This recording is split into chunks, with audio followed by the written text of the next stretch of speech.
बिस्मिल्लाहिर्रहमानिर्रहीम। मैं मोहम्मद नदीम कैसर उर्दू गाला के एक नए कल्चरल सकाफ़ती सेगमेंट के साथ आज है यौम पाकिस्तान 23 मार्च 1940 की याद में उसके जो पाकिस्तान की बुनियाद रखी गई और कहा गया कि पाकिस्तान बनेगा और 7 बरसों के बाद बना पाकिस्तान।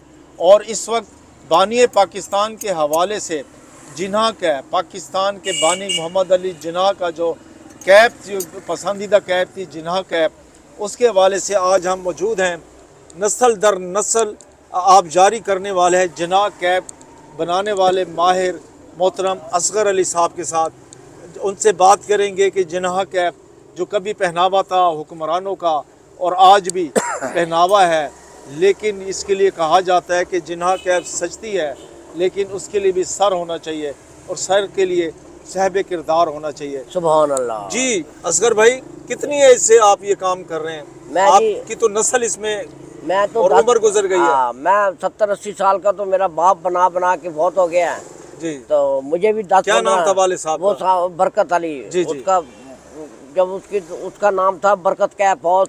बहुत अच्छा मुद्दत चली है वो जी, दुकान जी। बरकत कैप हाउस से। मुल्तान में? मुल्तान ही में मेरे साथ ही यहीं। अच्छा। तो उसके बाद फिर निसार अली मेरा भाई वो भी फौत हो गया है। अब मेरा नाम असगर अली है और मैं ही काम करने वाला हूँ। मुझे भी अरसा हो गया, 10-15 साल का था जब का मैं ये काम कर रहा हूँ। अब माशाल्लाह कितनी उम्र है? मैं अब 2 कम 70 हो गए। माशाल्लाह। तो आपके एक भाई लियाकत अली भी थे? लियाकत अली था, वो भी फौत हो गया। टोपियों का काम करता था, जना कैप कैसे आजम वाली, वो भी टोपियों का काम करता था, वो भी फौत हो गया।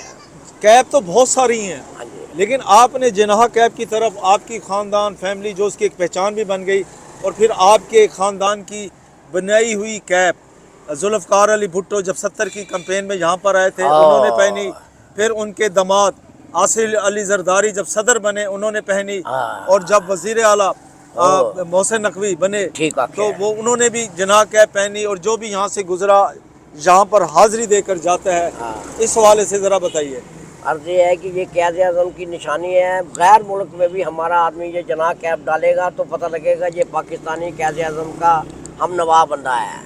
तो ये क़यादे आज़म से हमें मोहब्बत है, ये क़यादे आज़म की निशानी है, इसलिए हम इस काम को छोड़ नहीं सकते और हम कर नहीं सकते। हमें यही काम, हमारा ख़ानदानी ये काम है और पुराना काम है, कोई नया काम नहीं है। जब जुल्फ़कार अली भुट्टो को आपके बड़े भाई निसार साहब ने जना कैप बनाई थी, उस वक्त आपकी उम्र कितनी थी और आप भी उनके साथ साथ थे?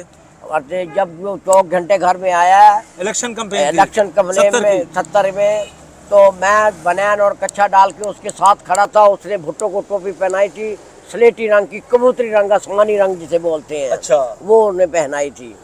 और उसके बाद में भी कई हुक्मरानों ने आपके अल्हम्दुलिल्लाह जरदारी साहब तशरीफ लाए हैं, उनको भी टोपी मेरे भाई ने पहनाई है। उसके बाद ये आपने मोहसिन नकवी है, उसको भी टोपी पहनाई है। ये उनके बेटे अब्बास अली ने? हाँ जी, अब्बास अली ने। आपके भतीजे भी हैं? जी जी। अच्छा ये बताइए कि ये जिन्हा कैप जी के हवाले से कभी तो होता था ना कि ये एक सरकारी तकारीब का हिस्सा होती थी और स्कूल कॉलेज के जितने टैबलोस मुकाबले होते उनमें भी पहनी जाती थी। क्या वो जोशो खरोश अभी भी है? जोशो खरोश है मगर कम है। अब तो कोई नात खां है, कोई खतीब है, कोई मस्जिद इमाम है, मौलवी हजरात जो डालते हैं वही डालते हैं। इसका ज़रा कमी पेशी आ गई है, कारोबार में आनी नहीं चाहिए, क्योंकि ये हमारी पहचान है, पाकिस्तान की निशानी है क़यादे आज़म मोहम्मद अली जिन्हा, जिसे जिन्हा कैप टोपी का नाम से पुकारा जाता है। देखें जैसे पुलिस की तरबियती मराकज़ हैं, वहाँ पर जो पासिंग आउट परेड होती है, इस हवाले से भी कहा जा रहा है कि जो वहाँ पर तरबियत हासिल करके जवान आते हैं, पासिंग आउट परेड में भी इसको लाजमी करार दिया जाना चाहिए।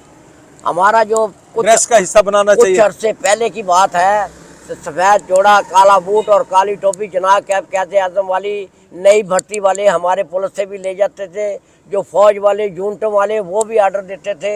अब ये दोनों बातें कम हो गई हैं। अच्छा, अब वो पहले वाली बात नहीं रह गई? पहले वाली बात नहीं रह गई। तो अब आप जो बताएंगे कि जब आप 14-15 साल की उम्र में आपने ये काम शुरू किया था, अपने वालिद साहब बरकत अली साहब से सीखा, बेशक, तो उस वक्त इसका हदिया क्या होता था? बहुत कम था, क्या बताएं। उस वक्त तो दाल घी हर चीज़ सस्ती थी, उसके हिसाब से ये काम भी सस्ता था। अब तो हर चीज़ को आग लग गई है, इतना रेट हो गया है। हम माल लेने जाते हैं तो मिलता नहीं है, बेचने वाली बात है तो कोई लेता नहीं है। जिन्हा कैप के लिए किसके लिए भेड़ की खाल? ये भेड़ के बच्चे की खाल होती है, कुदरती रंग होता है, कुदरती इसके फूल के विंगड़े बाल जो होते हैं, ये लहर वगैरह ये कुदरती होती है। कराकुली जना कैप टोपी से बोलते हैं। कराकुली? कराकुली जना कैप सही। टोपी बोलते हैं जी। तो ये अपना कहाँ से आप ये इसका माल है कहाँ से लाते हैं आप? ये कराची से मिल जाता है, पेशावर से मिल जाता है, ये आता अफगानिस्तान वगैरह उस साइड से ही आता है ये सारा। सही। तो अब आप का ये जोम पाकिस्तान के हवाले से और जिनाह कैप के हवाले से जो कहा जाता है कि भाई ये जिनाह कैप हर सर पे नहीं सजती, इस मकूले के हवाले से आप क्या कहेंगे? देखो जी, सच्ची तो है। अगर कोई पहनने वाला बादब लिबास है, बरोब लिबास है, दादा पोता बाइज्जत लिबास है, इसको डालना चाहिए। दाढ़ी के साथ तो इसका टोपी का जोज है, इसको हक है डालने का। अगर कोई ना डाले तो कोई ज़बरदस्ती नहीं। काम में जो पहले वाली बात थी वो नहीं रही। जैसे आपने कहा कि जोमे अपना उलमा लेके जाते हैं, मजहबी रहनुमा लेकर जाते हैं, अल्हम्दुलिल्लाह। इसका मतलब है कि अल्लाह ताला ने इसको एक इज्जत दिया है, तकद्दुस दिया है कि जो उसके हदीस बयान करता है, कुरान पाक बयान करता है, अल्हम्दुलिल्लाह। उनके सर पर ये सजी हुई होती है। अल्हम्दुलिल्लाह अल्हम्दुलिल्लाह। नेक लोग, अच्छे नमाजी साले लोग, कुरान के हाफिज खतीब हो, मौलवी हजरात हो, नात खां हो, हजूर की सुन्नत के बयान करता हो, वही ले जाते हैं। लेकिन इसका पहनावा ज़रा आगे से बहुत कम है, होना नहीं चाहिए। जी हमारे साथ असगर अली साहब थे, जो आज के जोम पाकिस्तान के हवाले से पैगाम भी दे रहे हैं और कह भी रहे हैं कि जिनाह कैप के हवाले से इसके पहनावे को आम करने की ज़रूरत है, ताकि ये जो मैसेज है, पैगाम है कि जिनाह कैप और बानी पाकिस्तान का एक चोली दामन का साथ है। और हम इस पैगाम के साथ आपसे इजाज़त चाहेंगे। अल्लाह हाफ़िज़।